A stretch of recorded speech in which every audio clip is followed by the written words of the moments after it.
Hamas is returning to northern Gaza. Hello everyone, I'm Ruth Wasserman Lande. This is the live daily briefing of the Israeli Citizen Spokespersons Office. It is January 27, 2025.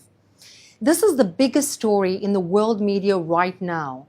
1 million Palestinians are returning from southern Gaza to northern Gaza. In the beginning of the war, Israel told Palestinians in northern Gaza to move out of harm's way and go south. Most of them did go south. Now, as a result of the hostage ransom deal that Israel is paying, Palestinians are going back to the north. The Israeli military has left its positions on the Netzarim Corridor, which divides Gaza into two parts.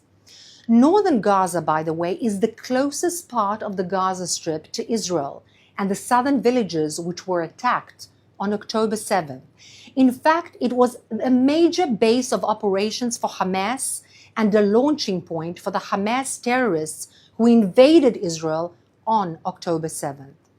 Northern Gaza is a few minutes' walk to Israeli communities that were attacked on October 7th: Sderot, Nativ HaAsara, Nachal Oz, and Kfar Aza. If civilians are returning to northern Gaza, that actually means that Hamas is returning to northern Gaza too. Their most sought-after demand in the negotiation was to return Gazans to the northern part of the Strip in order to re-embed themselves amidst the civilian population as they had done before and re-arm themselves in preparation for the next October 7th. I saw a celebratory tweet from a so-called Palestinian journalist. It said, "One day we will return not to Gaza, but to the whole land of historic Palestine." Now, this is a popular sentiment in Palestinian society, and there is no way to peacefully rebuild Gaza if its people there are taught and indoctrinated to conquer Israel. Gaza should not be rebuilt while its Hamas government says that the entire Israel should be destroyed. The situation now is truly concerning. The hostage ransom deal that Israel agreed to says that anyone walking by foot from southern Gaza to northern Gaza will not be inspected. So what that means is that the road is open. Vehicles are meant to be checked by foreign contractors who are moving into position at key points in Gaza, but you don't have to be a genius to figure how that will look like. Israel's withdrawal from Netzarim Corridor is a major concession. On the one hand, it indicates Israel's serious desire to bring every hostage home. On the other hand, Israel is giving up a vital point of leverage over Hamas, while Hamas continues to hold our hostages.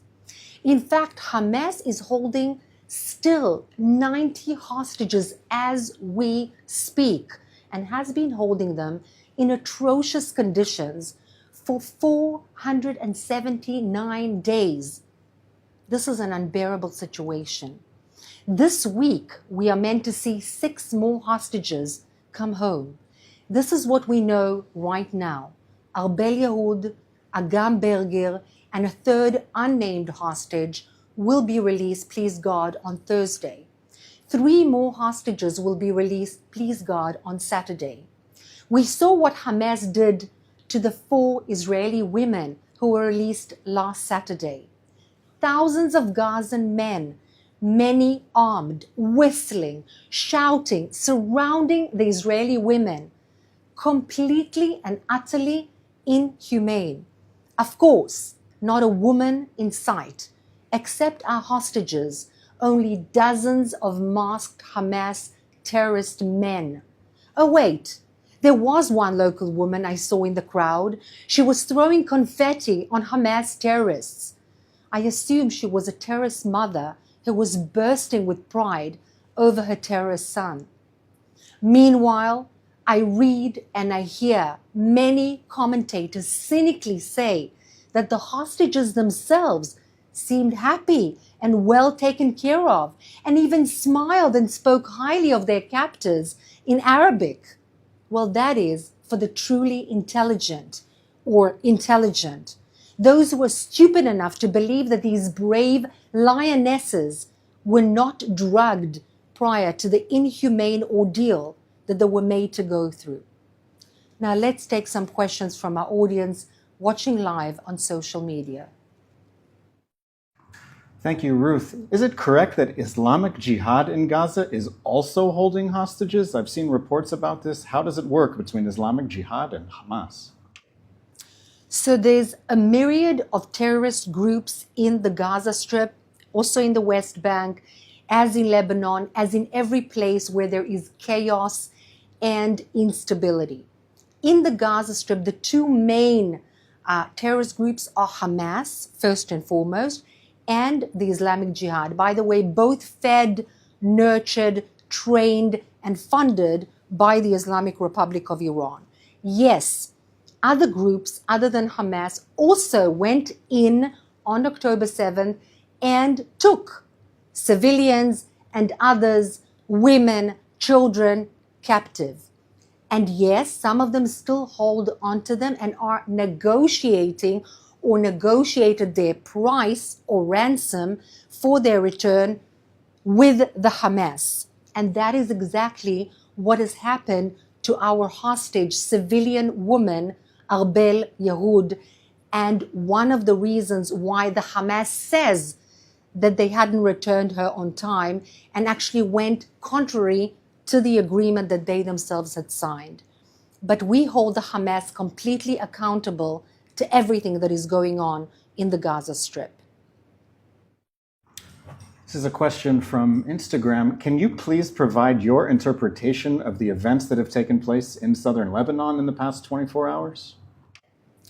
Yes, I can. The events that have taken place in southern Lebanon is in fact that the end of the time appropriated for the re-movement of the Lebanese army into the areas in southern Lebanon in the IDF's stead was supposed to happen. However, the period of time allocated for this, which was 60 days, this did not happen. Why? For a number of reasons. First of all, the Lebanese army is weak. Second of all, it is fearful of the Hezbollah warriors in southern Lebanon, even though the Hezbollah has been weakened by the IDF. And there are a myriad of other reasons. One way or another, the Lebanese army did not do what it was supposed to do. And therefore, with Hezbollah remaining in certain parts of southern Lebanon and the fact that it has not de-armed itself, made the IDF remain in some parts of southern Lebanon. And this is exactly what is happening now. Once the IDF and the Israeli government will feel that the army, the southern Lebanese army or the Lebanese army will take its positions instead of Hezbollah, and Hezbollah will de-arm itself, we will come out, because then we will be more certain that our civilians in the north will not be threatened, which is not the case right now. The following question is from our Instagram stories. What is the situation in Jenin? Everyone is focused on Gaza right now, but there have been major operations in Jenin, both from the Israeli military and before that, the Palestinian Authority was operating there. So a quick word about what is happening in the so-called West Bank in Judea and Samaria. So as you all know, in Judea and Samaria, the Palestinian Authority was in fact the so-called Palestinian government for very many years. This is the so-called internationally recognized Palestinian government, internationally recognized by the entire world, including the UN. This particular authority is at odds and has always been with Hamas and the Islamic Jihad.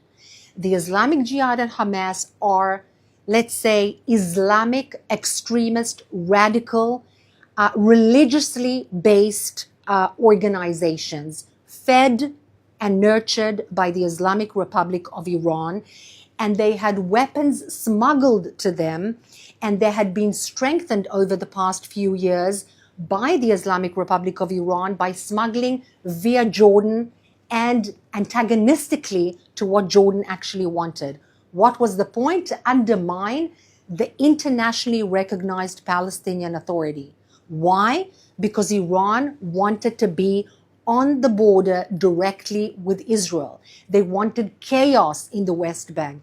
They wanted their own proxies in the West Bank and then to attack the entire Israel. Mind you, we're talking about tens of meters away from Israeli villages, very similarly to what is happening in the south. It's close to Netanya, it's close to Kfar Aza, it's close to Hadera, it's close to many places in Israel proper. This is what has been going on. And now that there is a moving out of our IDF soldiers from Gaza, there has been more focus on the West Bank, where terrible instability has been in place for a long time. Tons of arms, weapons. There has been an assault by those Hamas and Islamic Jihad on the Palestinian Authority, but also all of them, both the Palestinian Authority and the Hamas and the Islamic Jihad, are united in their antagonism and their cry against Israel, against the very existence of the State of Israel. And this is something that needs to be taken care of very, very quickly. We're getting a lot of questions about President Trump's recent comments asking Jordan and Egypt to open their borders to Palestinians from Gaza. What do you think about his comments, and what might Palestinians in Gaza want if they had the opportunity? So, a very controversial statement from incoming President Donald Trump, but very courageous and out of the box, is to think about maybe offering the Palestinians to go out of the Gaza Strip, which is in fact full of rubble. They are going back to the northern part of the Strip where there are no housing, there is absolutely no infrastructure, no schooling, nothing. So in order to rehabilitate that part, he's talking about rehabilitating those Palestinian Gazans elsewhere. Now, he spoke of Indonesia, of Malaysia, of Egypt, and of Jordan. Mind you, Jordan is a small, unstable country bordering with Israel. This instability is dangerous not only for Jordan but also for Israel, because it has a very long border with Israel. And if instability takes over and brings down the Hashemite kingdom and the leadership, this will prove to be very dangerous for Israel because it has a 330-kilometer mutual border. Thus, to send more Palestinians in the form of Gazans into Jordan may be questionable. With Egypt, Egypt has made crystal clear from the beginning of the war that if one Gazan is to go over the border into its own territory, it's a casus belli for it. In other words, as much as they say and declare that they love their Palestinian brethren, they are not willing to take in one Gazan because they know that Gazans bring instability and they know that Hamas will make their way with the population into the Sinai Peninsula, and they know that Hamas is Muslim Brotherhood and they will seek to destabilize the central regime in Egypt. And therefore they are against it, but not just against it. They are strictly against it. In fact, they are enhancing their military capabilities in a very significant way against Israel in the Sinai Peninsula, moving tanks, building tunnels. It's unbelievable. So the international arena needs to wake up to the fact that Egypt is so eager for those Palestinians to go downwards. In other words, towards the Israeli border, to the northern part of the Gaza Strip as part of the deal with Hamas. Why? Because that moves away the concentration of Palestinians from their own border.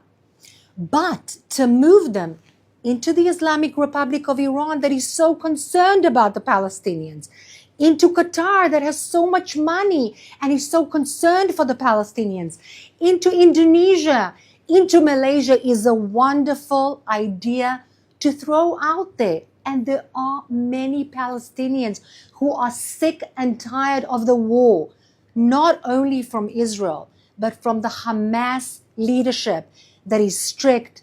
It is a foul and very, very dangerous leadership. They are sick and tired of it, and they will gladly go. This is not meant to be a power-oriented move, but rather a suggestion to rehabilitate Gazans within the Gaza Strip. And is it a positive thing? It is. It's something that needs to be considered. Why? Because the situation is so bad, so complex, so difficult that we have to think out of the box on how to make this work. This is our final question today. How do you feel as an Israeli dealing with the current situation about how this hostage ransom arrangement is going to play out? We're only in phase one. What are you expecting and what are you hoping in the weeks ahead? Well, as an Israeli and as a mother and as somebody who loves the people of Israel and the Jewish peoplehood, and I'm proud to be an Israeli, I feel very strongly, like most of my countrymen, about the returning of the hostages. This is our moral duty and responsibility of the Israeli government. However, one of the only and main leverages that the IDF had after a very difficult and complex war for the past 15 months, which we did not want, we did not seek, we were actually pushed into by atrocious, heinous deeds by inhumane Hamas terrorists on October 7th. What I believe is that this leverage was the Netzarim Corridor. Why? Because it prevented Gazans from going towards the northern part of the Gaza Strip, closer, in fact, very much closer to the southern villages in Israel proper, which were in fact attacked on October 7th. This is the most important thing that the Hamas wanted. Now they got it. Very early in the hostage deal. Now that they got it, they can not only embed themselves in the civilian population and make it very difficult for the IDF to do anything about them perhaps not fulfilling the rest of the hostage deal, while they still have 90 hostages in their hands. And this is something that worries me very, very much. The international arena needs to understand. We had made a deal with the devil incarnate in the form of Hamas terrorists supported by Qatar, by Turkey's Erdogan, and by the Islamic Republic of Iran, all enemies not only of Israel and the Jewish people, but of the West, of the US, of the UK, and of Western values in general. We need to keep that in mind. If they're happy with this deal, that means something is wrong. And I do hope that the Hamas will stand up to their expectations and responsibilities within the agreement. Do I believe them? Do I count on them? No. But the international arena must make it clear. And I believe in the current presidency and the current administration in the United States and its strength and its determination to not allow Hamas to get away with not bringing back the rest of our hostages home. Thank you for being with us at these difficult moments, and be our ambassadors to speak further to those who don't understand, for those who have questions. And of course, we welcome you to come back tomorrow and listen again at 3 p.m. Israel time. Thank you.